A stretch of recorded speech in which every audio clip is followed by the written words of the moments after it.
First up, Yuvraj Singh returns to form with a half century. This is a great sign for Delhi because you always thought of him as a key player to get their fortunes back in the league. I don't think he's back at his best yet, but the first ball he faced off Mitchell Johnson, he got a nice little deflection down on the leg side, and a couple of positions he wasn't quite right yet. He was a cat on the hot tin roof, as we say, but as he got into his innings, it was his old self. There was a lot of confidence there, moving across to the off stump, looking to hit the ball over wide mid-on, and the cover drive or off drive that he hit off Mitchell Johnson was just sublime. It was just something about left-handers, particularly Yuvraj. When he plays well, they look so much better than right-handers. Yeah, it's good to see him back, and the fact that they got him in a good position at number 4. They had him way too low previously in the first game. But now when Yuvi is playing well and he tends to get a couple of scores in a row, he just makes everyone grow an extra foot. I'm really happy for him in Delhi. Right, but Dino, this is really one win that the Delhi Daredevils were really desperate for after 11 losses in a row. How do you see the side now? Now can they bounce back in the competition after this win?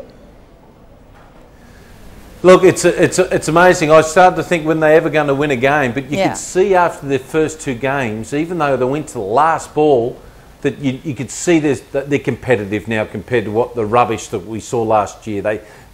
Gary Kirsten's changed his squad of nearly 40 to 50%. I was yesterday down at the nets at Feroz Kotler working with some of the players, and I could see Saurav Tiwari and Travis Head and these boys working really hard at the game. It's not just with the 11, it's right through the whole franchise. Yeah, they're starting to get there. And the fact that Dumini, their captain, is quite prepared to take some risks. Risks like bowling Imran Tahir and Mishra, bowling them at the death. Normally spinners don't bowl the 18th, 19th and 20th overs. So there was that. Nice to see Coulter Nile starting to bowl, getting a little bit of confidence back. He had a good first game against Chennai, but now he's starting to get the confidence back. Agarwal's starting to do well. You see all these winners. It takes you 6 to 7 players within a team to win a T20 match.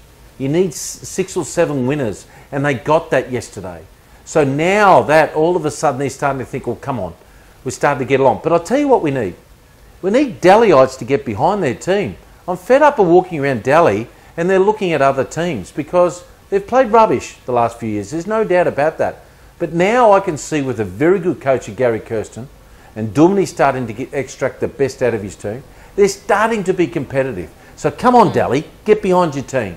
Back with IPL news now, and let's show you what's the match in store today. Rajasthan Royals, who are coming off a hat-trick of wins in IPL 2015, is going to take on the Sunrisers Hyderabad. 2 Aussies leading those 2 sides. That match will be played in Visakhapatnam later today.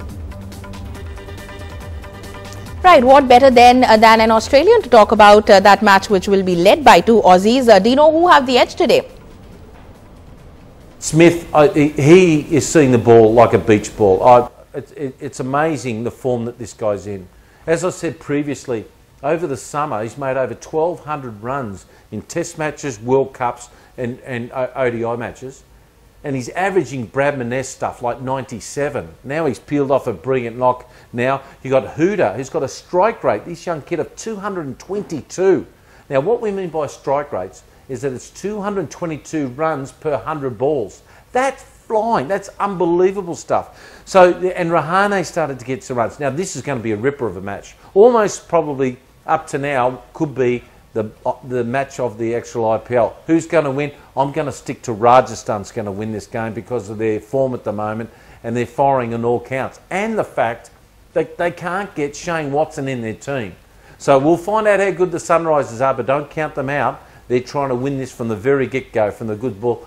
And I'm expecting the Sunrisers to put up a very good fight here. Okay, so you're saying it's going to be a fight when that match happens in Vizag today. But the Royals, they are currently the table toppers, very early stages in the competition so far. You think they're looking strong enough for a top 4 finish? Look, it's a real good question because there's a couple of things. How do you get into the qualifying? You've got to win at least 8 games. They've won 3 from 3.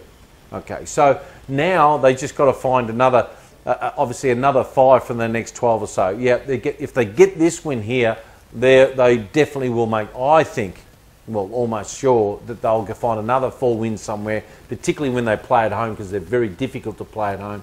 They'll get through. So this is a big game for them. This sits up their whole season here. Not a good time to be complacent. And the way that Rajasthan and Rahul Dravid is well drilled, and Steve Smith has this hunger of, he doesn't like losing.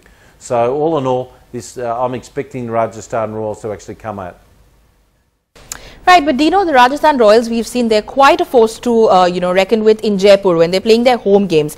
This time it's an away game. So what do you think, is that going to work for them or against the Royals? Well, if you're going to win tournaments, you have to win away from home. There's no doubt about that. And of course, Rajasthan's already done that a couple of times. So when you go to the Sunrisers down to Hyderabad, you'll find that Hyderabad have a tactic of actually like to win the toss if they can and send the opposition in.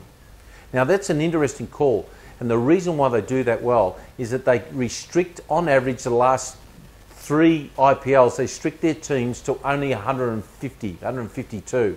But also Rajasthan's very good when they bowl first, because they restrict their teams to 149. So defensively, they're very, very similar type of teams. I just feel that Rajasthan's got more X factor with the bat, but by gee, if Dhawan and Warner come off, anything can happen. So very similar teams in the way they're set up. Be interesting to see who wins the toss and does what, and what tactics they'll employ at the death. But more importantly, both teams well drilled, well disciplined, and we're going to see a terrific game.